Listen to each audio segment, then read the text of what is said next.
Hello, and welcome back to another episode of the IVF Daddies podcast. I first met Joey Guzman-Cuffle and his husband Rob when they were expecting their first daughter, Camila. And whenever I'm in California, I have the immense pleasure of catching up with them and their now second daughter, Galilea. We've become firm friends, and Joey's helped many intended parents to have their families and understand some of the mental health aspects around the family building process. In 2019, Joey started Counseling with Joey, and over the past 5 years, he's grown it into one of the most prominent groups of licensed therapists specializing in fertility, IVF, and surrogacy counseling. Joey, welcome to the IVF Daddies podcast. Thank you for having me. This is such an honor to be on this podcast with you. I've been following it for some time now, and just you've had such amazing guests on and such amazing information that you're able to get out through this podcast. So I'm thrilled to be here. First things first, I think, Joey, tell us a little bit about you and Rob and your family and how you got into this. Yeah, we didn't always talk about having a family, even though we knew we wanted to have a family. We didn't know how that was possible or not. And in some weird way, when we started to talk about having a family, my sisters were very much volunteering themselves to help us. And that was such a blessing. And it was a shock to Rob. He was like, what? And he was like, your sister said that, that she'll have our baby. And he was a little freaked out at first. But I was like, well, let's look at this, because not everybody has this opportunity where not just one sister, but 4 sisters wanting to help them build their families. And this is a way that we can both be genetically tied to our children. And we thought about it, and without even knowing much, we just started researching to see how we can get this done, how we could build our family. And funny thing is, we were in an apartment that we were living in, and the pipes burst and our apartment was flooded. And so we had to relocate to a Marriott hotel right out on the waterfront on Harbor Drive in San Diego. And at that hotel, there was a magazine where it highlighted IVF doctors, and on the cover was San Diego Fertility Center. And so I came across this magazine and I started reading through it, and I saw this portrait of them with all of these babies that they helped create. And so I remember taking that magazine from the hotel. I took it with me, and I feel guilty about that, but I'm glad that I did, because it led me to San Diego Fertility Center, and that's where our journey started. And so through their education and helping us navigate how to start, we were able to create embryos with our sister donating her eggs. And we created embryos, but then there was a second piece. What do we do now? Like, where the surrogate piece, like, where does that, how do we navigate that? And so we kept researching, and then we came across men having babies. And in the midst of that, you reached out to me to provide me information. And we didn't know each other yet. So at first I was taken aback of, oh, this guy wants to give us just information. But I think what for me was really fascinating was the fact that you had, as you said, not one, but 4 sisters who were like, hey, how can we help? And one of them became your egg donor. That's correct. And then one of them offered to be a surrogate, right? Yes. So how did that go? It was challenging in the way where I was really worried about what this entailed for them, but also what did it mean for our dynamic and our relationship. And so with my sister who donated her eggs, we sat down with her multiple times. I sat down with her multiple times as well to talk about the expectations around the egg donation and what did that mean for her and what did it mean for us and our relationship and the child that would result from that donation. And so we probably talked about over 100 times before we got into the actual process, because I really wanted to make sure that she was certain. I also wanted to give her any opportunity to be able to say, I don't feel comfortable doing this, because I was very mindful of her not feeling emotionally coerced into doing this process for us, because I'm her big brother. And for her to say no to me, especially when she knew how much we wanted to have a family, I was very mindful of giving her the space to say no if she did not feel comfortable. And I think that's amazing, setting expectations, boundaries, managing the process. Almost, I would assume, you know, with your background, you were able to navigate that, but it's still pretty, those are brutally real conversations that you have to have, right? Yeah, they're not easy, and they're not. I think in a lot of those conversations, I was crying, or I think, was also crying at some point, because it goes just beyond wanting to just have a baby. There's serious conversations that need to be had, and I don't know if it was because of my background that I was navigating this in this way, because I did not know then that this is an important piece that people should be looking at. So when I'm counseling patients on that. But like I said, it was very emotional.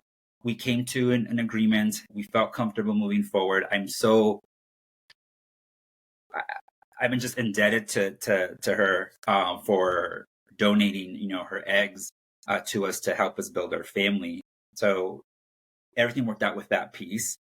And just very quickly, did you sign a legal contract with her? How did that part work?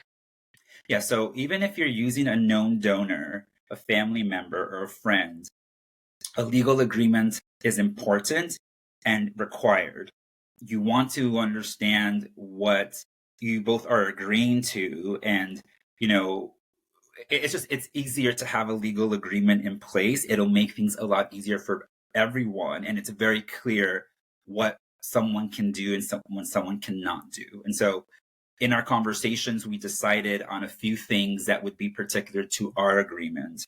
For example, when it comes to disposition of excess embryos, one thing that my sister was very clear about is she didn't want us to donate those embryos to other people, because she was doing that exclusive donation to us. And so that was something that I understood, that my husband understood, and we respected her wishes with that. And that was definitely in our legal agreement. So you've then created embryos. That part's done. You feel, I'm assuming, some form of, wow, great. Yeah. Now what? Yeah, now what?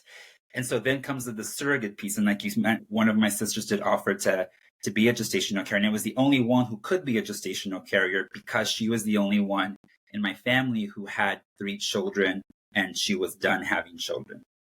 And she was the candidate for us. And that also deserved a lot of conversation. I think there was conversation for over a year about the possibility of her carrying our child. And she was very willing to do so. And at the time, she was separated from her husband. And so one of my questions to her was, what happens if you get together with him again? Like, how does that affect like our process and moving forward? And so she was dismissive of that piece, because she didn't feel like she was going to get back together with them at that time.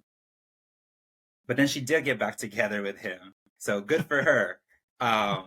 But her husband was not on board with her supporting us in that process. And as we continued to follow up with her, I felt like we were getting like the runaround, and she kept saying things that would prevent her from moving forward, but she wouldn't tell us, no, I cannot do this. And so one day my husband and I just said, let's just go and have a talk with her. Let's review this, but also let her know, if this is not the thing for you, if you cannot support us in this way because you've changed your mind, or because it's going to affect your relationship, then it's okay. And so this is where I got to feel or really experience that emotional coercion type of piece. Like, she wasn't able to tell me no. And when we sat together, she was across the table from us.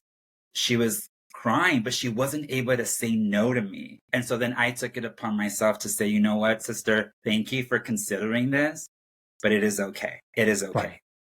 It is okay. And I was disappointed, but at the same time, I was relieved that I didn't want her to feel this pressure to have to do something for me, even though I know from her heart that she really wanted to do it, but the circumstances of her getting back with her husband just didn't allow her for that. And so we had to move forward with working with a surrogate that was unknown. And from an agency instead of being a family member. Yes. Right. And I guess that must help you with that firsthand experience of having a sister offer and go through with it, and then having a sister offer and then not being able to go through. That must almost empower you in your conversations. In my conversations as a therapist? Yeah. Oh, yes, absolutely. I draw a lot from my personal experiences, even though I don't force them down people, because everybody's situation is different, and my situation is not their situation. But I will, with permission from clients, I will insert some of my personal experiences to give them perspective of what it could be for the other person. Again, when we are going into this process wanting to have a child, it's because probably already thought about it for so long. Maybe we've been through a very difficult journey, and we're here, and all we're thinking about is we just want to have a baby. And sometimes we may not be thinking about what is the experience for the person who's helping us through that process. So you've almost got to put yourself in their shoes. I think that empathy sometimes, as you point out, gets lost because you're focused so heavily on what you want and Exactly. and the outcome versus maybe the process. Mm-hmm. Very quickly, you have mentioned something there, that you're a licensed therapist. So in your in the sessions, what is the difference between a licensed therapist, a mental health provider, a psychologist? What is the difference? A psychologist and a marriage and family therapist, licensed clinical social worker, et cetera, et cetera. We're all mental health providers. But the difference between a licensed therapist and a psychologist is definitely the amount of schooling that you have. A psychologist requires a doctoral degree, whereas for a marriage and family therapist or another type of licensed therapist, we need a master's degree, specializing in mental health and some type of psychological work. And so those are the differences.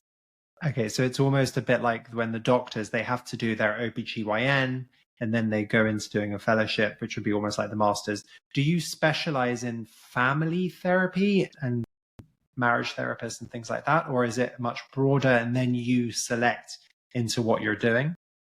So my program was counseling psychology with an emphasis in marriage and family therapy.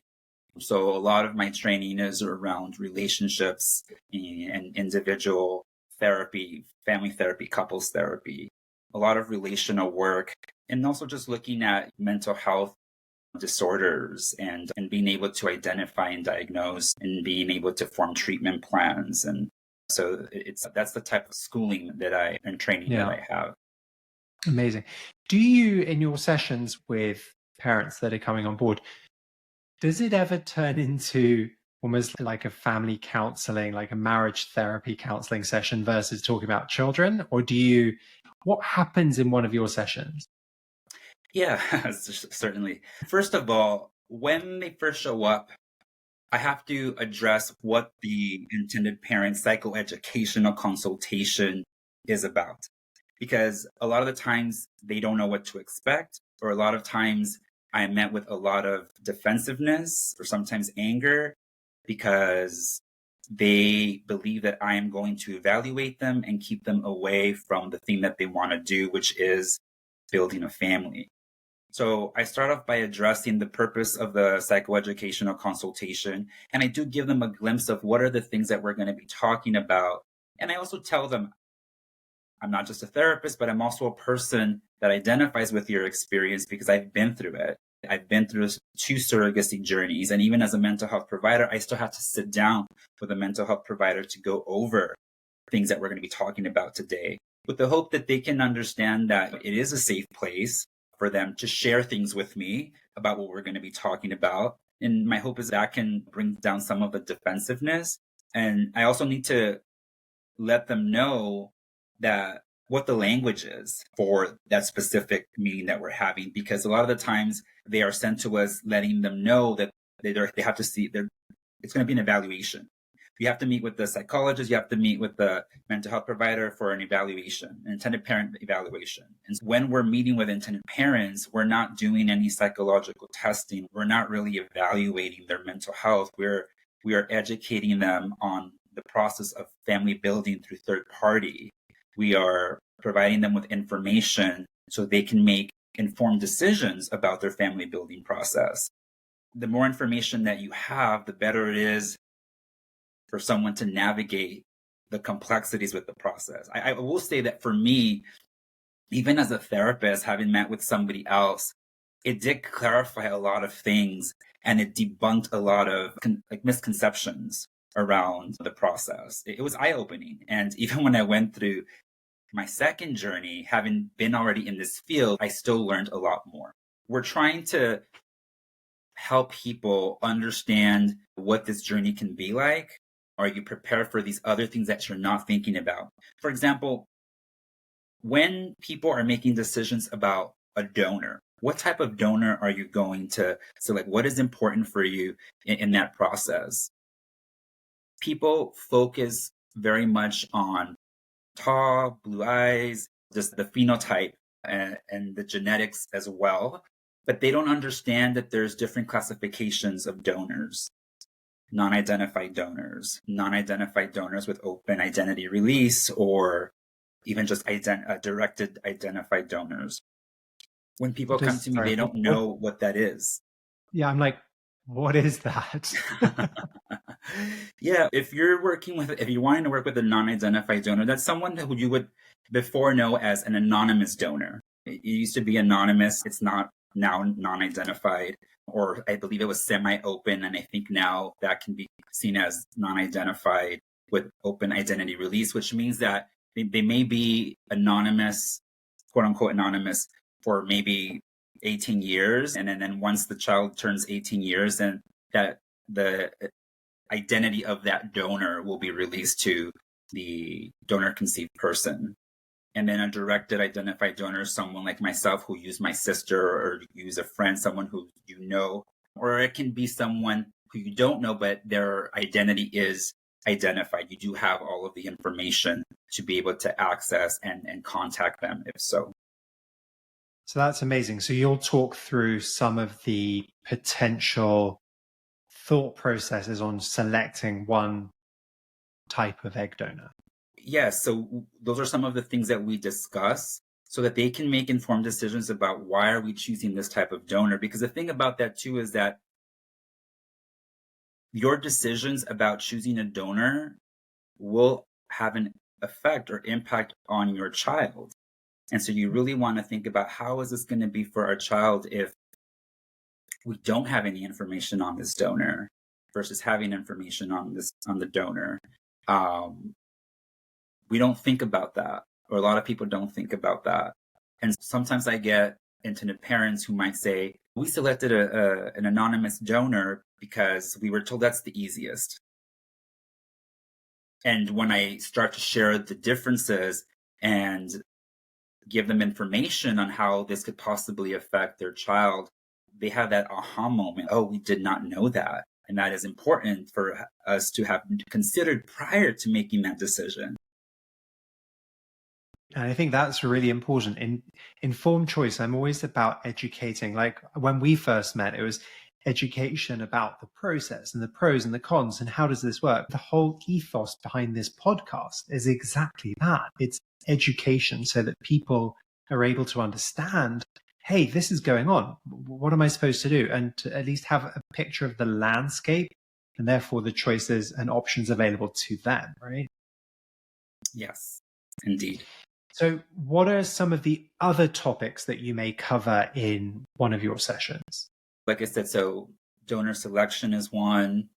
If I'm working with a same-sex couple, we definitely discuss what their options are regarding doing a potential split cycle when both partners are going to provide their sperm to create embryos, or if just one of them is providing the sperm, what does that mean for them in terms of being the genetic parent, the non-genetic parent, really giving them scenarios to think about in terms of how they may be affected in the future when they do have a child and they realize, I'm not the genetic parent. How will that affect you? How will that affect your relationship with your child? How will that affect you in your relationship with your spouse or your partner? We do present a lot of hypothetical scenarios to get you thinking, to get you to become more emotionally prepared for the complexities that might confront you that you might be confronted with. We also talk about single embryo transfer versus double embryo transfer, and being able to teach them about the risks when you're opting to do a double embryo transfer, because it's not just as easy as I want to have twins. There's risk with that. And here you're a dad of twins, and I'm sure you're very much aware of the risks. So educating them on risks for their baby or babies, the surrogate. Also, we talk about surrogate selection. What is important about that piece? And I really dive into the relational aspect because surrogacy is a relational process. And I want to make sure that the intended parents understand that the surrogate is not their employee. They don't own her uterus. Like, she is a person and she is helping us out to be able to have a family. She has her own family. So I ask questions that get them to think about what their expectation is around the relationship, so that the hope is that when they do proceed in their relationship with the surrogate, that they're mindful of healthy boundaries and open communication, and so that it can promote a healthy relationship moving forward. Because the surrogates are phenomenal women who are, there's a lot of talk about surrogates who do it for the money, but I don't see that. I see people who are willing to help. I remember my surrogate did it, and her motivation was the money was going to pay for her son's university education. Right. So it's not life-changing in that this money is going to set them up for life, but it is life-changing in as much as they have a dream, and they're helping us to have a dream and we're helping them to have a dream to some point as well, right?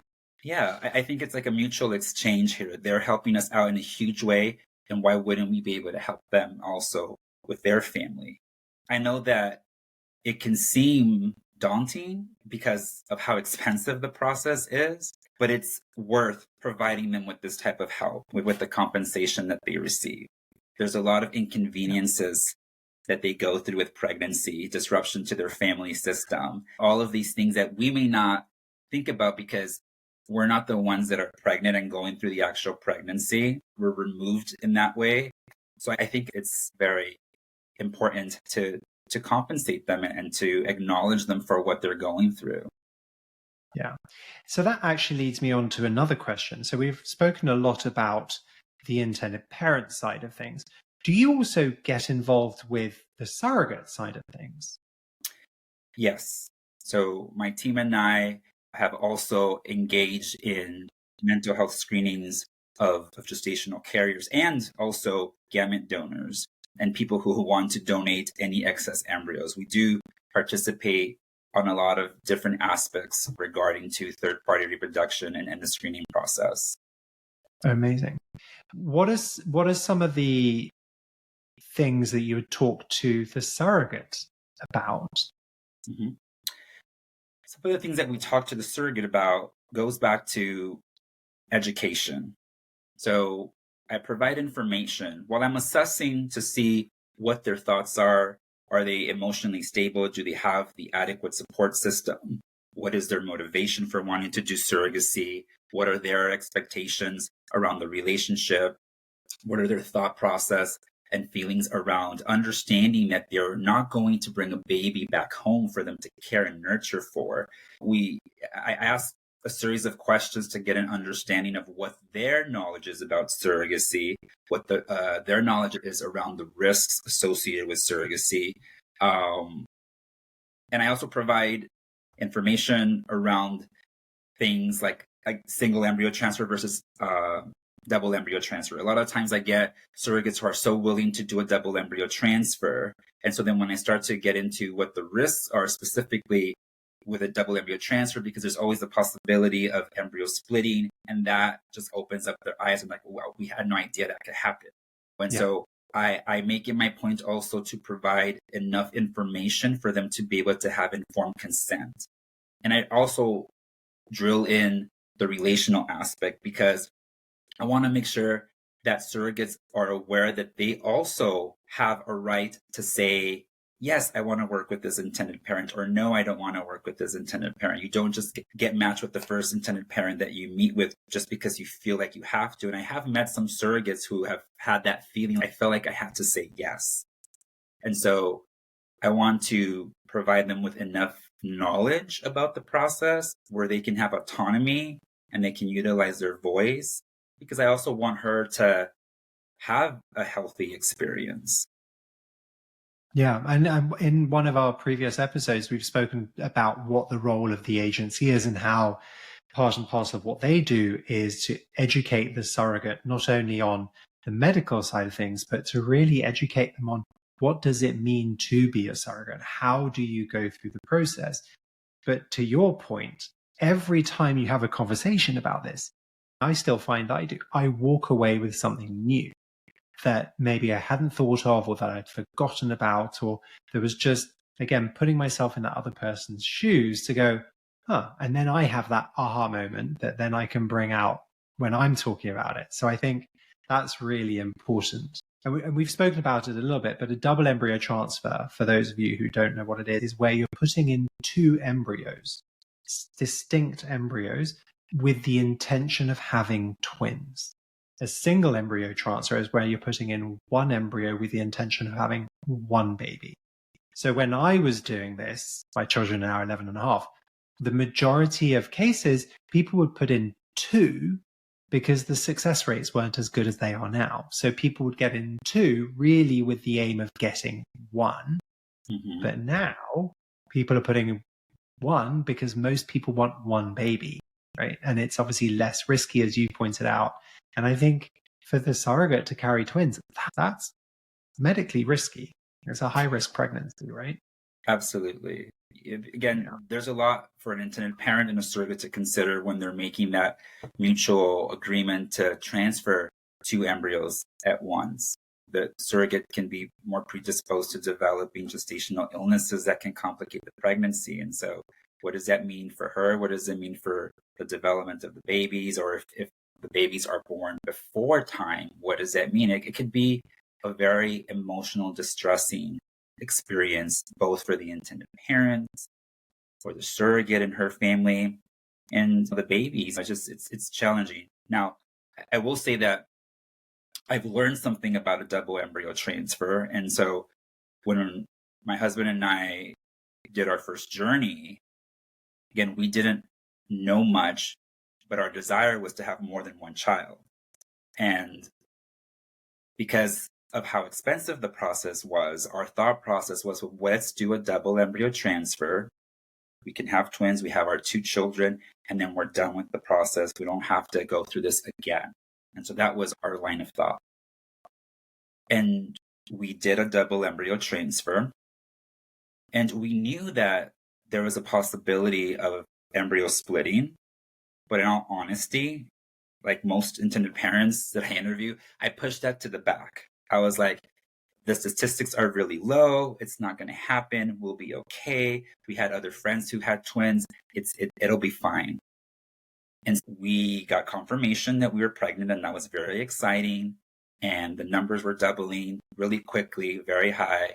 And so when we went in for our first ultrasound, our surrogate already knew, because I think she had an expression where she already knew something. But when we were on the call, they're like, yeah, so we were pregnant with triplets. And so then everything just starts coming back. The possibility of embryo splitting, the risk, all of the decisions that we talk about. Oh, one thing that I didn't mention earlier about what we talk about in intended parent consultations and with the surrogate as well is termination of pregnancy, fetal reduction, all of these things that are hypothetical and you push away, but now they're like right in front of you. It's almost like it's a statistic until it happens to you, and then it's binary. It's almost like when it happens to you, it's either is or it isn't, right? It goes from being that statistic to binary, yes or no. Exactly. So we were confronted with this situation, and our surrogate was such a champ. She was like, oh, I got this. It'll be good. She really made it easy in the way where we didn't feel pressure like we had to make a decision, but we knew we had to talk about making a decision. And while a couple of weeks were passing by and I kept talking to my husband, what do we do? What does this mean? I know that we wanted to have more than one child, but we were thinking two, and now there's three. And how are we going to handle this? And what if there's complications? It was just very distressing. And my husband and I have different ways of processing things. That's another thing you want to think about when you're in your relationship is you may not be processing the shock or the emotions in the same way, and that can cause tension in a relationship. And so I definitely had tension with my husband because I was very like emotional and he was not, and I was perceiving him to be a certain way there. And so that was challenging. But at the end of it all, at week, I believe it was week 8, the one of the identical twins, the one that split, did not continue growing after week 8. And so they passed away. Yeah, that was hard. I just rethinking, I just lost my breath there. Yeah. And then at week 11, the other baby passed away. And so that was hard. And it was hard to accept that they were there and then they weren't. And then all of a sudden there's this big rush of sadness and grief there. And then there's also worry and just feeling fear for, is the other baby not going to make it? And then feeling excitement because the baby is doing well, but then feeling guilty because we're happy. And then, but we lost these other 2 beings. And that in itself was not easy. It was not easy also because at that time, we really weren't telling anyone. And so I didn't have an outlet to talk about it. And it is important to have a support system. It is important for you to be able to express yourself and to have your people there because you need people to help you with this. But in that moment, I wasn't a therapist. I was an intended parent. And I had a hard time navigating that. And so slowly but surely, I was able to process things. And I remember being in a parking lot and I called my best friend. I felt, okay, I can't keep this in anymore. And so I just let it out. And I was like bawling and just letting it all out. All of those weeks that I had all that pent up, I let it out. And it was good that I did. And we were able to move forward. And so when I meet with intended parents who are talking about a double embryo transfer, I want them to understand that it's not just you're going to have twins. Maybe you do, and that's the hope, and great. But you should consider all these other things as well. Like the possibility of what if only one of them is successful in latching onto the uterine wall? And you thought you both were going to be the genetic parents. But what happens if they both latch on and one splits and then you have a situation that is complicated? You nearly made me cry. That, mate, that must have been so tough. I'm sorry that you went through that. And that you didn't really have that support system around you. I think that, I know you and Rob are amazing, and I know that you have an amazing relationship, but to know that at that moment in time probably felt very alone. But I think that also informs a lot of that empathy that you have for other people to bring that landscape thing again to what you're saying. You're putting in 1 or 2. This could happen. That's huge. And this is my experience is the motivation for me to have transitioned from practicing in mental health treatment centers to working in third party. That, and of course, Dr. Park. Dr. Park was such an advocate for me to work in third party, to help people who struggle with things that were similar to mine, having the educational background with psychology that I do. And so she really was also such an integral part of me taking that leap and switching over. And I'm glad that I did. And I also tell my husband all the time, I'm so blessed and I'm so thankful for our experience, as painful as it was, because now I get to do something that I really love. And so I always thank my daughter too, because I say, because of you, I was able to do this now. And it has afforded me just a lot of flexibility as well to be able to watch my daughter grow. If I would have stayed working at a mental health treatment center, I don't think that would have been possible. But being in private practice does allow that for me. But again, I want people to understand that there's a lot more that goes into this process than just the thought of we want to be parents and I want to have a baby and I want to transfer 2 embryos. Like there's more to think about. And I think I say this every time I see you guys. You're amazing. I think what you do, what you bring, just the way that you interact with the people that I see you interacting with, you bring that humanity back into what can sometimes feel like just a process. and getting people to understand the steps in the process and how it works. You're amazing. Thank you. Thank you for saying that. I feel the same way about you with all the work that you do and how you help people. I just, at the end of the day, we're all humans and we all have feelings. And I want to treat you as that, as a human being. And I want to be there to support you as much as I can, because a lot of times I only meet with them one time for just an educational consultation, unless they come back for a support session or something like that. But I want to feel like you're seen, and I want to feel that you are heard and validated in your experience. And I want to make sure, again, that you have the information necessary to be able to make decisions about some things that are so complicated with this process. Yeah. So you touch on something very important there. It's just a one-off session, or can it be more if people need that support? How does that work? Yes, it can't be more. Normally, we meet with intended parents for a one-time psychoeducational consultation, and then they have their information, and then they're off, and then they go back to their fertility clinics or surrogacy agencies, and they have the information to make decisions about their process. However, we offer to agencies, fertility clinics, and just the people that we work with, we offer them the ability to come back for support sessions. If you need support navigating difficult decisions, and then we're there, and we would be able to help you. We can set up appointments to meet, to be able to talk about what your experience is and understanding what that is, and highlighting some things that would be important for them to look at that maybe it's not very clear for them. And so we do offer support sessions. You're amazing. I think on that, Joey, I'm going to love you and leave you. But again, you are inspirational. You motivate me every time I talk to you to do more, to be better, to become more empathetic. I think you are probably one of the nicest people I know. Thank you so much for doing this. Give my love to Rob and the girls. And I hope to get to see you soon in person. Will do. Thank you for having me on. It is a pleasure to speak with you always. Lots of love to you and your family as well. And thank you for all the work that you do and all the awareness that you bring around family building, third-party reproduction, surrogacy. It's amazing what you do. So kudos to you as well.